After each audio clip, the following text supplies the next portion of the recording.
We don't have any minutes. We have ordinances O-101, 201-1 as amended by R-O-101-201, ordinance to amend various provisions of revised general ordinance relating to traffic control in the vicinity of the fitness and wellness center. You have to adopt that resolution, Okay. amend it. And when you do, Mr. Locke and I discussed, we think it's not an amendment of substance, so that you can proceed if you choose to do so. Okay. So, O-101-202, an ordinance to accept the dedication of Kirkpatrick Street, Patterson Street to French Street. That's it, second reading. There are no ordinances on first reading. Resolutions R-111-201 approved agenda amendments. 02A and 02B approve payrolls. A is for 10-13-12 and 10-26-12. And B, if I'm reading this correctly, is FMBA 217 retro pay. That's correct. 2009 to 2012. 03, authorized refunds for deemed tax sale certificates. 04, approve amendment of resolution R-101-205 to pay additional legal fees. The amount of $610 to Del Wallet, matter of Vion versus Guanado. Guadano. $40,670.78 to $41,281.28. 05, approve amendment of resolution R-061212 to pay legal fees in the amount of $622.50. Benedict and Alton for Anderson and others versus Anthony Caputo and others from $1,000 to $1,623.50. 06, approve amendment of resolution R-081218, pay additional legal fees in the amount of $1,113.50 to Benedict and Altman in the matter of Michael Boswell versus James Feaster and others, from $15,946 to $17,059.50. Mr. Council President, you're going to see, at least for this meeting, a different form of resolution on these things. So what we've done is recited the initial amount and how many additional requests there have been to get up to an amount, and then we add from that amount on up. Mr. Penix and I are having a gentleman's war on it, and this may be a final step, or maybe a final step, in case you want to use it. You don't have the listing of all those resolutions. Just for record, my money's on There you go with that myself. See here. Did he hear you? 07, approve amendment of resolution R-061215 for an additional $3,000 for change order number 1, rehabilitation home improvements for Nicola Cook, 10 Curtis Place. This does not constitute an increase of 20%. 08, approve amendment of resolution R-081209 to pay the additional legal fees in the amount of $1,224 for Mitzner and Mitzner for police officer Brad Gardell, ADB Deloach and others, from $5,078 to $6,302.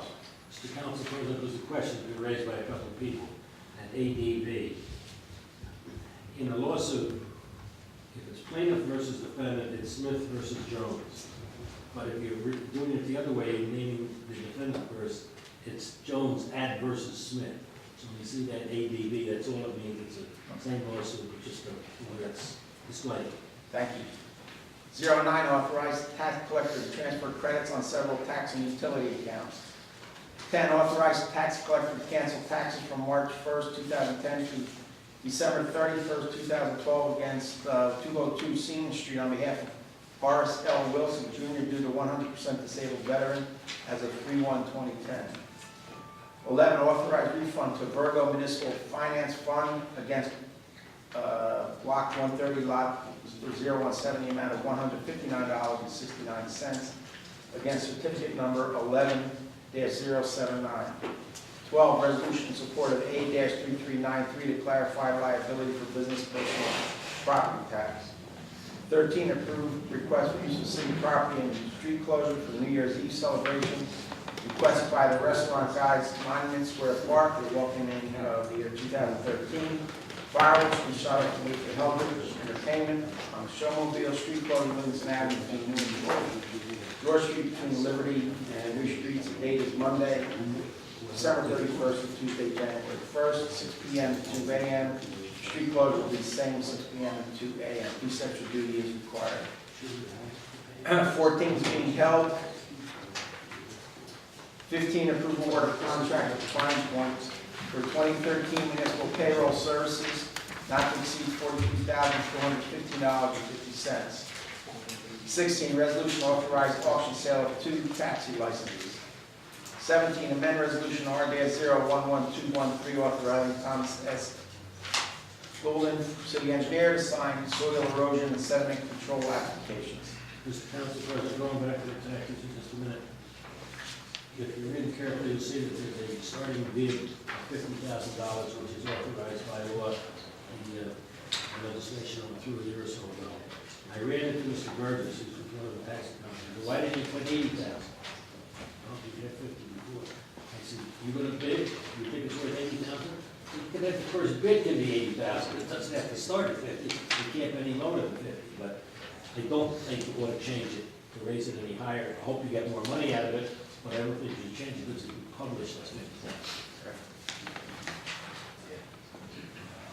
18, approval order of contract for 1 year to on-site fleet service, emergency vehicle parts and repair services, November 17, 2012 to November 16, 2013, not to exceed $100,000.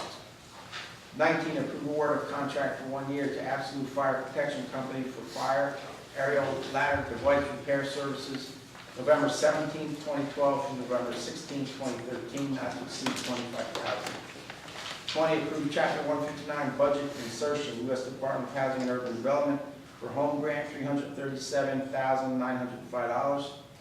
21, approve Chapter 159 budget insertion, State of New Jersey for the 2010 recycling tonnage grant, $77,122.47. 22 is also Chapter 159 budget insertion, New Brunswick Tomorrow Family Friendly Center grant, $45,462. 23, resolution authorizing Frank Merritt, Marasha, Director of Water Utility, to review and sign certain applications for access to New Brunswick water system. 24, approve relaxation of city noise ordinance requested by Nicholson Corporation to perform work on the clock tower at Johnson & Johnson, Saturday, November 3rd and Sunday, November 4th, Saturday, November 10th and Sunday, November 11th, alternate dates, Saturday, November 17th and Sunday, November 18th, 7 a.m. to 5 p.m. This is being done non-pro tem. 25, approve fiber optic cable agreement, hold harmless agreement, Cablevision of American Telecable Incorporated, reason installation of fiber optic cable in New Brunswick at 5 Spring Street. 26, approve fiber optic cable agreement, hold harmless, requested by FiberTech Network for installation of fiber optic cable in New Brunswick on Route 27, Van Dyke Avenue and Jersey Avenue. 27, authorize release of performance guarantee, Comstock Street, New Brunswick. 59, Charles Street, the amount of $6,069. 28, approved off-premise raffle at the Heldridge, Metuchen Parent Teacher Council, March 1st, 2013. 29, approve amendment of resolution R-091249 for electrical maintenance and repairs with WPCS International Trenton, $13,445.60. Approval will constitute an increase of 20% or more of the original contract. 30, approve order of contract for 2 years with B&W Construction Company, equipment and labor for public works and water utility. Term is November 18, 2012 to November 17, 2014, not to exceed $266,400. 31, approved request for street closing, College Avenue between Bartlett and Senior Street, requested by Rutgers University Student of Life. Homecoming charity beverages, Thursday, October 25th, 8 p.m. 11 p.m. Obviously, this is done in non-pro time. 32, approved, I'm sorry. I'm just looking, I said October. Yeah, it's apparently an annual thing that they do on College Avenue, but they did not come in and ask us permission until after your last meeting, and the event was that evening, so we administratively approved it and said we'd put it before council the following meeting. There was no incident, everyone went off fine, and they promise to come in on a regular basis. They ask your permission first. 32, approve amendment of resolution R-091212, approve request for street closing. Change the date from Sunday, November 4th to Sunday, November 11th, Marsh Street. This is for the religious procession by Our Lady of Mount Carmel Church. So it's a street closure from 75 Marsh Street, traveling on Livingston, and the rest is, here is what the resolution. 1 p.m. to 8 p.m. Police extra duty is required. 33, resolution authorizes city engineer and city clerk to execute and submit reevaluation of project limits from form to change the project limits for the College Avenue roadway improvement. Are there any add-ons? No. There are no items for discussion.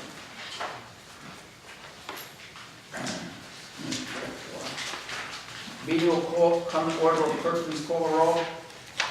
Councilmember Egan. Here. Council Vice President Escobar. Here. Councilmember Fleming. Here. Councilmember Garlotti. Present. Council President Racine. Here. Please be advised that the notice requirements of the Open Public Meeting Act have been complied with and satisfied in the annual notice, which gives sufficient notice of the time and place and conduct of all public meetings of the municipal council of the city of New Brunswick, filed with the city clerk, placed on an appropriate bulletin board in the lobby of City Hall, and has been transmitted to the official newspaper. Pledge allegiance, please.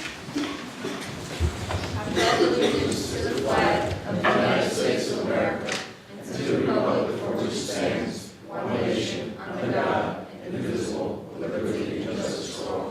Please remain standing for a moment of silence for those who have been in our lives in the conflicts in the Middle East. Thank you. There are no minutes.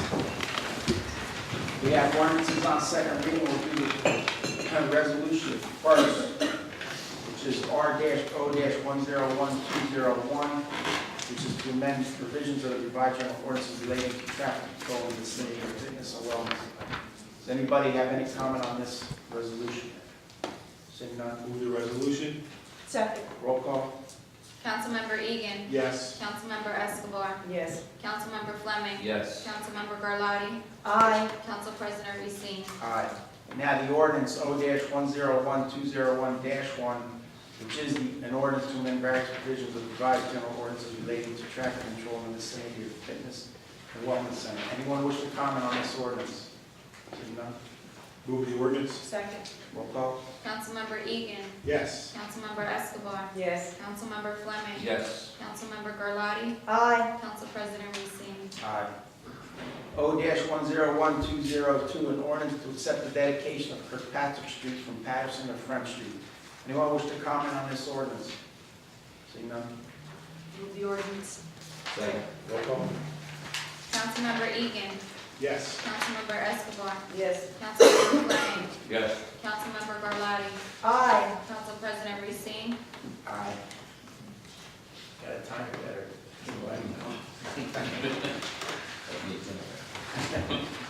We have resolutions R-111201 through R-111233. We're holding R-111214. Does anybody wish to comment on any of these resolutions? Mr. Cradaville, name and address, please. It's Charles Craddock, Patterson Street, New Brunswick. Good evening, everybody. I wanted to ask for an update on 204, the matter of Eon Bleakwood Dockville. Mr. Hampton. That's the update on it. There's been a partial judgment entered by the court in favor of the plaintiffs. There are discussions now underway about what's going to happen, whether the rest of it has to be litigated or not. I wanted to also ask for an update on two other court cases. Would be number 5 is Anderson versus Caputo, and the other would be 08, which is also a police matter, Bradford Bell ad. So, Anderson is just in the early stages of investigation. And what's the other one? the Deutsch matter. That's still in the investigative stage too, as I understand it, it's not. And to ask about the taxi licenses, what does this resolution do? This actually adds 2 new licenses for auction? Or? The 2 new licenses were authorized, I think, back in 2004. the two high bidders did not close after they were given the award. The thing has bumped along since then, we've gotten legislation through that, and they escaped because the judge, when it went to court, they challenged our ordinance and lost on every count, except that there was not a specific authorization for an auction bid and a minimum price. Since that time, our legislators have gotten through an amendment to the law that allows a minimum price and an auction sale, so that we have gotten back to the point that we are offering to sale the two licenses that were originally offered back in 2004. If they're sold, that will bring the total of authorized New Brunswick licenses to 45. 45, and if I may ask the high bidder last time, do you remember who they were? Well, they were all in the range of 75 to 80. I don't have the precise number, but Do you remember who it was that made the bid? it was CBO, Lopez, and I've forgotten the other fellow's name. They were not locals, they were not people who held licenses at the time, they were outsiders who wanted to come in, and if they had closed, they would be in. Gotcha. They didn't close. Thank you for that. I wanted to ask about 21 and 22. I didn't get a chance to see, are those additional expenditures in the budget or additional revenues in the budget? For the revenue coming in for grants. Both of those are grants, okay. And the cable installations, 25 and 26, does that mean that customers would have different options, or is it just a modernization? The worker, Mr. Goldman. Both of those cable, sorry, what was the? Both the Fiber fiber optic. cable, one at Spring Street, the other on Van Dyke. Well, we have a requirement in our ordinances that anybody who wants to run fiber has to come and enter an agreement with the city, because there's an annual renewal fee that gets charged for having that fiber optic cable in the This ground. doesn't help customers at all. Or overhead. Their own business, right? They're for specific individuals. Okay. What specific individuals? Is it That requested. certain businesses, or? Well, Spring Street, 5 Spring Street, whatever, whichever building that is. I don't recall the exact name of the individuals, I could get that for you. Okay, I guess it sounds like it's the Court Tavern, 5 Spring Street, because some, no. I think it's next to. I think it's either the pizza place or the guy. Pizza place next to I it. thought they were 9, but okay, thank you. And the Van Dyke one is just a little big, it's at the intersection, is that for the warehouses?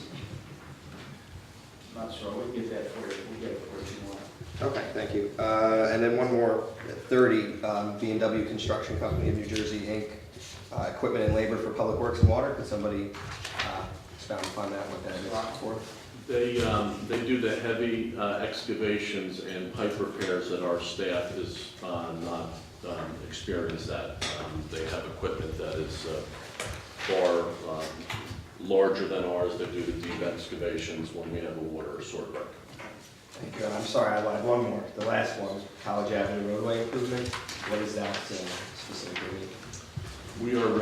We had initially applied for some funding from the state to pave the entire stretch of College Avenue. We were given a very small partial grant, so we are looking to, with your authority, redefine the improvement area from Bartlett to George, and because we didn't have, I think the initial application was for about $840,000, and they granted us two and change, and we didn't have the balance available to us. There's another factor in there too, though, is that there's going to be construction in the area with Rutgers, and to have done it and just have to redo it over again. So pulling back the scope of the project, and the state required this form to be submitted by Mr. Gold.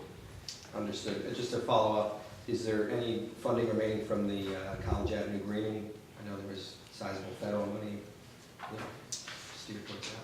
I'm not sure of the status of that. We were simply the conduit between the federal government and Rutgers. If there's funding, it's not for ours to spend, but I'm not sure exactly where that situation's at. Okay, I'll follow up with your office. Thank you. That's it, anyone else? Seeing none? Move the resolutions? Second. Councilmember Egan. Yes. Councilmember Escobar. Yes. Councilmember Fleming. Yes. Councilmember Garlotti. Aye. Council President Racine. Aye. One of the things, the annual Veterans Day Parade has been canceled.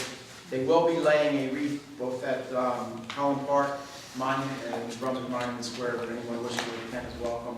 It should be around 11 o'clock on Sunday, but that has been canceled, so be aware of that. I would like to just publicly thank the essential services from the city. Mr. Lachlan, I know you were here most of the week, I'm sure many others, Director Rawls, the work that you did in the storm that we had, I think, was very well responded. The city responded very well. I know everybody had some hardship with power, with trees down, with wires down, but I know city people were out working constantly, getting the trees cleared up, and I think they did a fantastic job. There's so many to thank, but publicly as from the council, I think they all should be thanked, and the job they did was way beyond what sometimes can be expected, when sometimes people think that municipal workers do, ranging from people here at City Hall to Public Works, to fire, to the police. The response was just tremendous, and on behalf of everybody, council and the citizens, just thank you and thank them for us, please. We'll do that.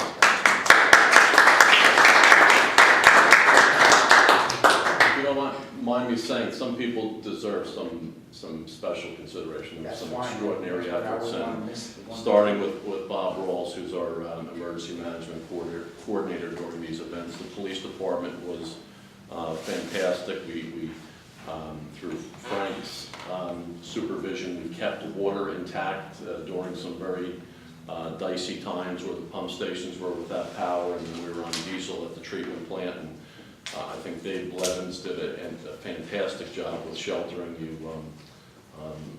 Rebecca and I were talking beforehand where maybe some misinformation was flying around, but there's 2 shelters open still, one at Lord Sterling. We opened a second one at Woodrow Wilson. Dave and his staff have stayed around the clock feeding and keeping these folks warm and giving them an opportunity to get out of the weather. We, you know, what started as a shelter to accommodate those who were in the floodwaters ended up becoming a shelter that grew in size. We had at least 10 homeless men in there every evening. We had people from Piscataway in there. A man was there from Trenton. You know, became a bit of a regional shelter after a while, but no one was turned away. Everyone was fed. Everyone was given a cot, and you know, I thought he and his group did a fantastic job. Public Works, with those guys were out there cutting trees in advance of the storm. Some of them up in 30-mile-an-hour winds with a bucket, and you know, the work afterwards was fantastic as well. So I regret if I missed someone, but you know, live wires around all over the place, and I thought honestly that the municipal effort was extraordinary. Yeah, great. Yes, sir. Yeah, just to add a little to what Mr. Lockman was saying. Again, all the agencies, inner city, outside agencies, all came together to do an excellent job. PD and fire not only kept peace and kept people safe, but they fed the seniors. They couldn't get out in the midst of everything going on. It's the best I've ever seen all the city come together and work together as a unit. And everybody deserves a round of applause. Well, you deserve a lot too. It was an outstanding job. Russell did a great job, engineering, everybody. Everybody did a wonderful job. And then don't forget Dan with the election yesterday. Just everything. And sure for that, and also I'd like to congratulate Mr. Fleming, Ms. Garlotti, and Mr. Anderson for the election yesterday. So I'm sure once carrying on in January. So, that's it. Anybody else? Yeah, I just want we already echoed the sentiments of everybody. You know, I was able to visit one of the shelters, and as soon as I got there, you know, I was given an update, a briefing, and stuff like that. I was just trying to go in, you know, I was going in as like just a resident, you know, I wanted to see how the other residents were doing. But, you know, I was kept informed, and you know, it was a positive thing, you know, and I hadn't seen, you know, a lot of times you don't know how people are going to respond into a crisis. And I think this is the first time, not first time, I know it's not the last time, but we hadn't gone through stuff like that. And I also wanted to commend, there's not many of them out here, as the residents of this city, because it would have been easy for people to stir the pot and use this time to point out the negatives of what was going on. I personally, my family, we went through a lot this time. We just got power back probably about a few hours ago, you know, and it would be easy for me to be, you know, I don't use that word, but a little bit upset, you know, at that time. But everybody kept the lid on, everybody stayed patient, even in the midst of where you have some people who try to stir the pot and look for things that's wrong. You know, this was a time where everybody pulled together. I say all the time, if a ship is going down, you don't look and point fingers at that time. Everybody grabs something and start bailing out. And that's what a lot of residents, they did do that. You know, especially in my neighborhood. If you needed something, people went door to door asking if anybody needed anything.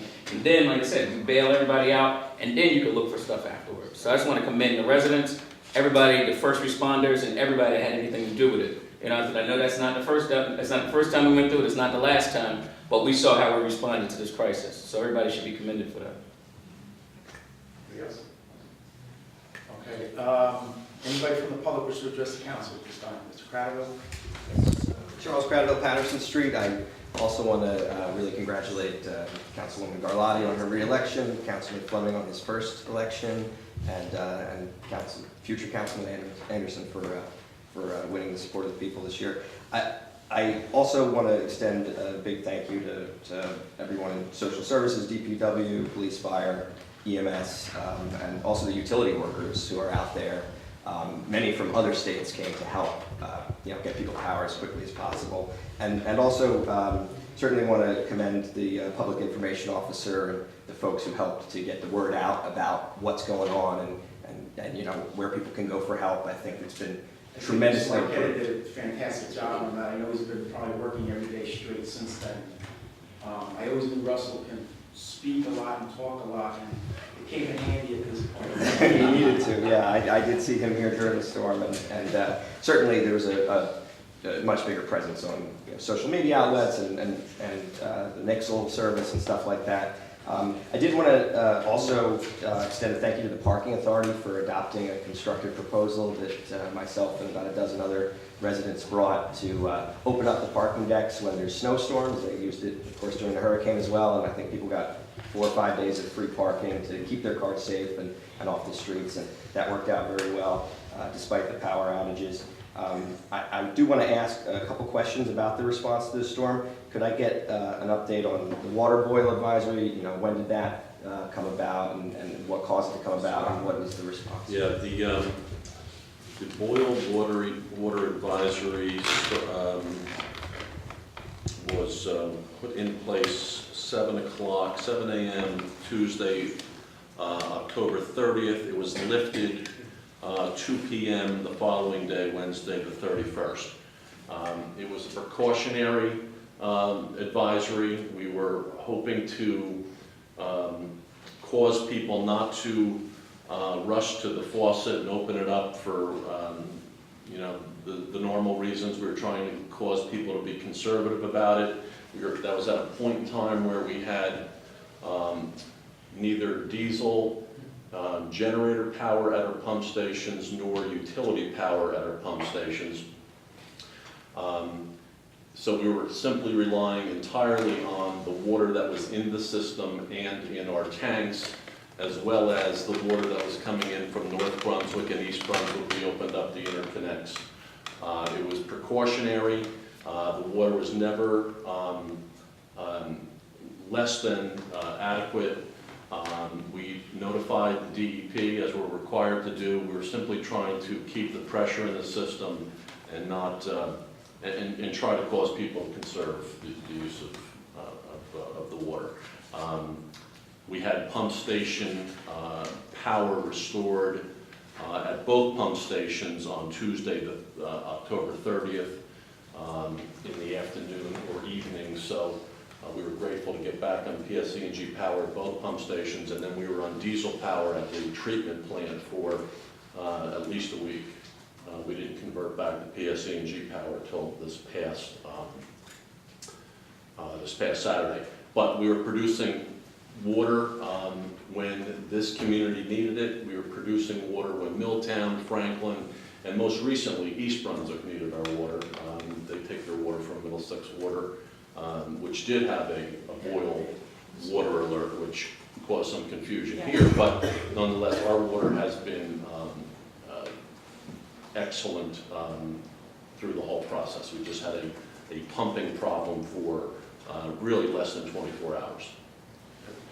Thank you. You raised a couple of things I do want to follow up on. So there was a problem with Middlesex Water, which is a private water company, and that had to do with one of their facilities in New Brunswick. Am I correct? Is there? Yes, their intake pipe is in New Brunswick, and they were having difficulty with that equipment.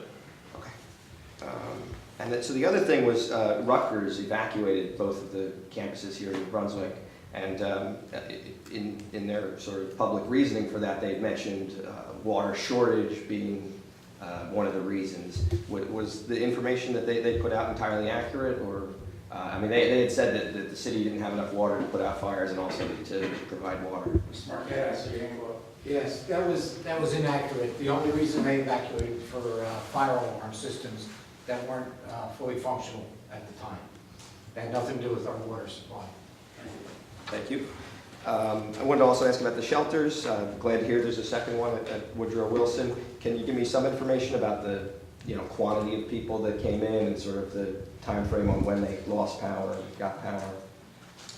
Well, I was hoping, I'd asked Dave if he's probably busy with the shelter, but at any point at Lord Sterling, I think we might have had as many as 115 residents overnight. The numbers would start to decrease as people were returning to their homes down the lower lying sections of town.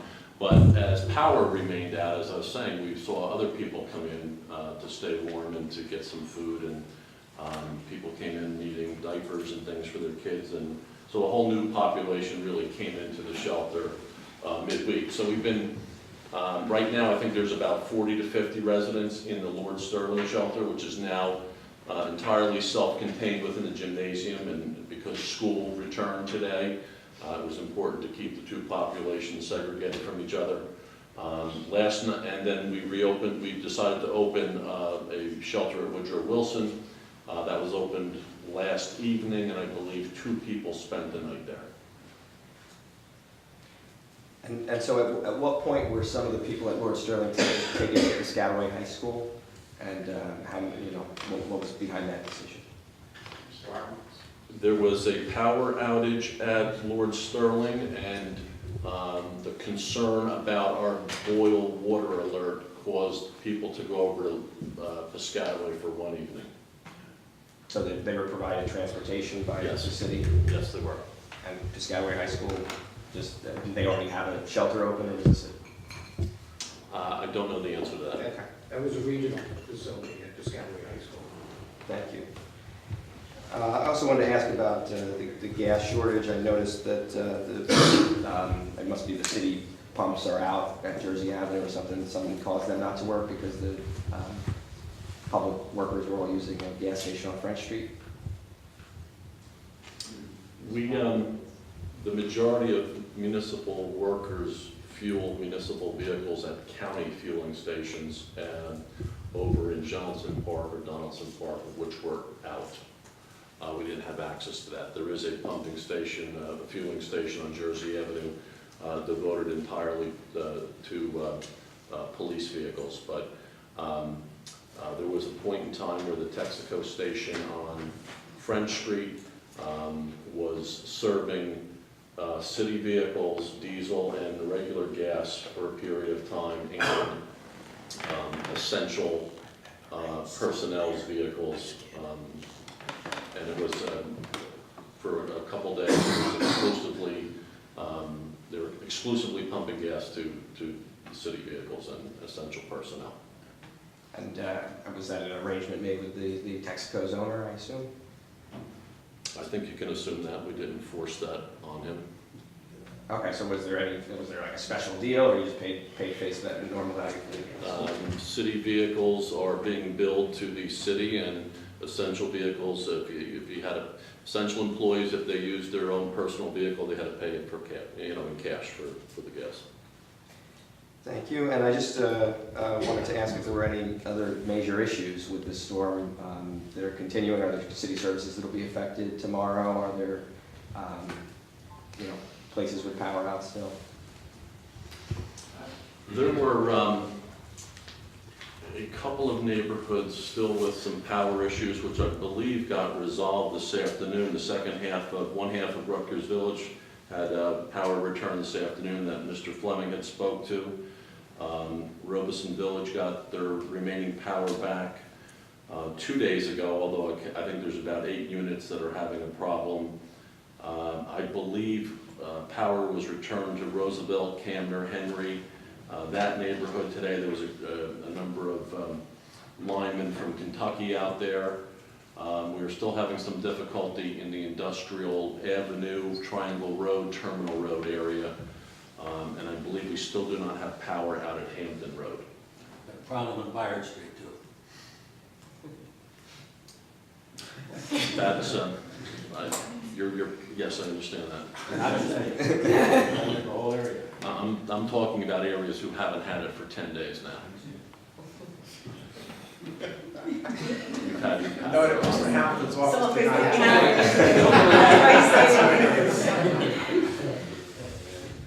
And I believe there's probably still down wires at Mine Street and College, which has caused some issues, but maybe that got addressed today too, I'm not sure. Okay, and so will schools be open tomorrow, or is it half day today?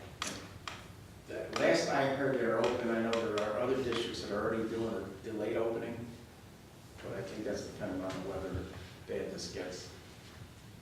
Okay, and so that concludes all my questions about the hurricane. I thought the responses were all very sufficient, and thank you for that. I do want to talk about yesterday's election also, very briefly. Again, congratulations to the winners. I did want to follow up again on the elected school board question voters were narrowly, evenly split on in New Brunswick.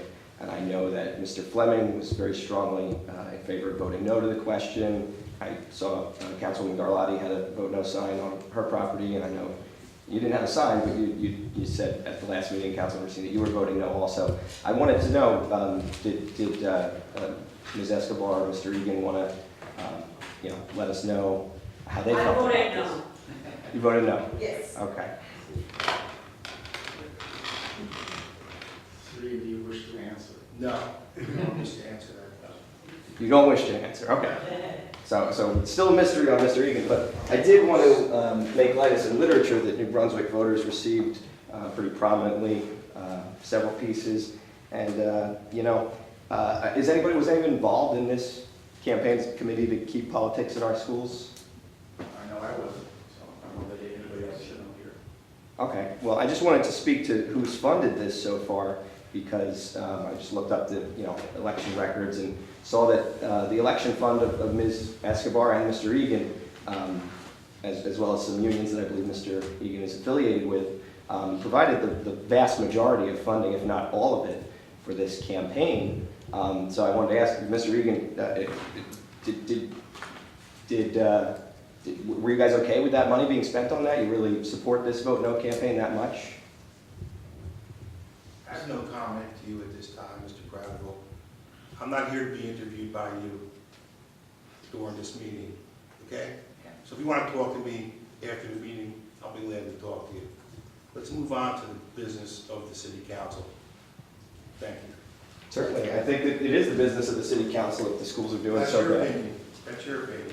Indeed it is, and it's also the opinion of 3,000 other people who cast their ballots for the yes side yesterday. Absolutely. And Well, that's America. it is, and I'll tell you who supported the vote yes side was parents, it was teachers, it was concerned citizens like myself. And financially speaking, the only people who supported the vote no side were the Cahill, Egan, Escobar, and the union you're affiliated with. So I think it's important that people know that. I think it's important. I put a contribution in. That's your opinion. And the funding by those people are what they decided to do, so that's the way it goes.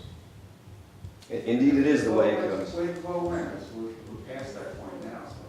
Right, well, you know, I didn't get a chance to address this because all this literature came out after your last meeting. So I think it's important that if members of the council are funding political literature, that they be held accountable for what that literature says. I think some of this stuff is false on here.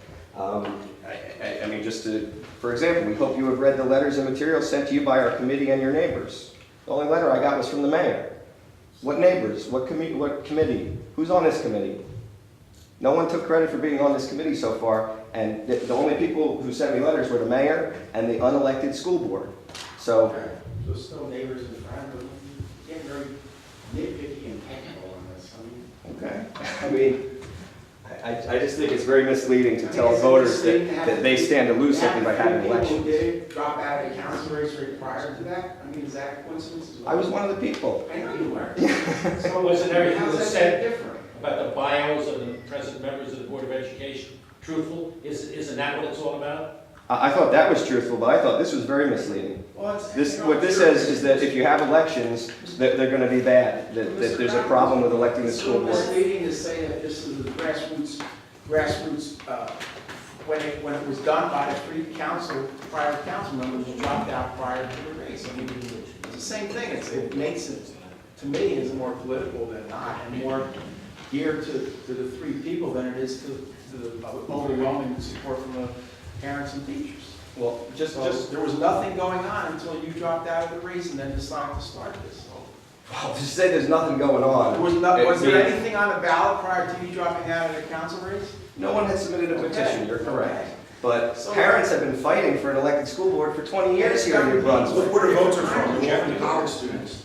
Oh, really? Yeah, absolutely. All of the people who support the Not 3,000 all, people? most of them. Okay, well, yeah, we'll look at that. I just wanted to also bring up, the vast majority of school boards in New Jersey are elected. There are I believe 19 Every that single are... one is successful and none of them are failing.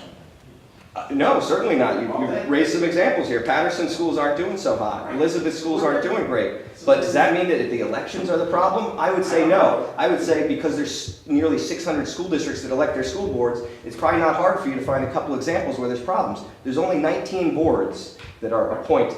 And Mr. Fleming, in his opposition to this, cited Hamilton Township, where that mayor was arrested. And Hamilton has an elected board. So you're picking But out, Trenton... You're picking out one as well. No, I'm not. I'm pointing to the one he said, and I'm going to point to Trenton because Trenton's right next door, and their mayor also got arrested, and he's... We're not dealing with Trenton, and we're not dealing with Hamilton, we're dealing with Brunswick. So. Well, I'm saying that Trenton's model is not the model we need to follow. Let the people pick the school board. It's the right thing to do, and the only people that are really against it are the folks in power. They're afraid of changing the status quo. We've been here before. Every time, it's vote no, vote no, vote no. Don't let anything change. The schools are doing great. Each and every time. Well, maybe not this time. So we'll see, and we'll go with whatever people say again. the last thing I want to say about this literature is I think it was really, really disrespectful insofar as we all knew that there was a campaign and a separate ballot question that could greatly benefit Rutgers and New Brunswick, and it thankfully passed yesterday. And we all, I think, agreed on that. I mentioned it at the last meeting, and nobody said they were voting no on it. We all agree that's a good question. And it's something that really Rutgers students were very committed to and very interested in. And then to put out a piece of literature that says vote no all over it, and only tiny, tiny, tiny at the bottom does it say which question you're talking about. School board question. I think you could have done a much better job of informing your voters. Next time that you can run out of list on a vote no. Help them out. I have 30 seconds real quick. I know we've gone through this ad nauseum. My thing is, once again, I am personally, and I'm gonna tell you right now, I'm gonna keep this short, offended, not by you, but by people from the outside who do not live in this city, who don't have kids who do not go to the school, that are constantly putting down New Brunswick schools. I mean, constantly we keep saying, the schools are full of failure. This school is failing you. This district is failing you. What does that tell the kids who are in New Brunswick schools right now? That they are failures. And what is happening is, half the people have never even stepped foot into a New Brunswick school yet. There's great things going on in a lot of schools in this city right now. But what do we get? Because people, you talk about making a political point, people are now pointing to the students in the schools right now saying, oh no, you know what, you're going to a failing school. So what does that do? In their mentality, they're thinking that they're going to a failing school. So then what happens? Now we point to a dropout rate because the kids say, you know what? They put their hands up and say, the hell with it. I'm in a failing school right now. And then I'm getting personally offended, like I said, when half the people, a lot of people don't even live in this town, have nothing to do with the schools, haven't paid a single tax, haven't sent a kid into a school building, but now all of a sudden they're interested in these poor little kids, black, Latino, white kids that have to go to New Brunswick schools. And we keep going through this over and over and over again. But like I said, my kids go to New Brunswick public schools, and they are not failures. And the kids that go to New Brunswick public schools are not failures. You know what's failing them? It goes through systems, and as I said before, it goes through the system when the system right now is broken all across America right now. But the kids in New Brunswick schools are not failures, and I'm sick of hearing about that. I appreciate your point of view, but I just want to say, if you think that folks are being selfish when they say we need to build the Red Shaw School that was torn down 7 years ago. I went to Red Shaw School. It's got nothing to do with the city, it's a state. Well, I've been, listen, the graduation rate is unacceptable, and I've been fighting to improve it. A lot of people are also with me in that fight, and some of them are at this table tonight. But the fact of the matter is, we have different opinions about this, and listen, the people deserve the power to elect their school board. Trenton's model is not one we want to follow. Major point, add it on the ballot, see what happens when the people vote, and that's it. I'm done discussing that. Okay, well, I think we should continue discussing it because the people are pretty narrowly split. Done? I just, one, real quick. Mr. Lockwood, can you please just give an update on the donations for the shelter? Because I just want to make sure that if it's still needed or we don't need any more donations, so can we put something out in the community to let us know if that's still a need?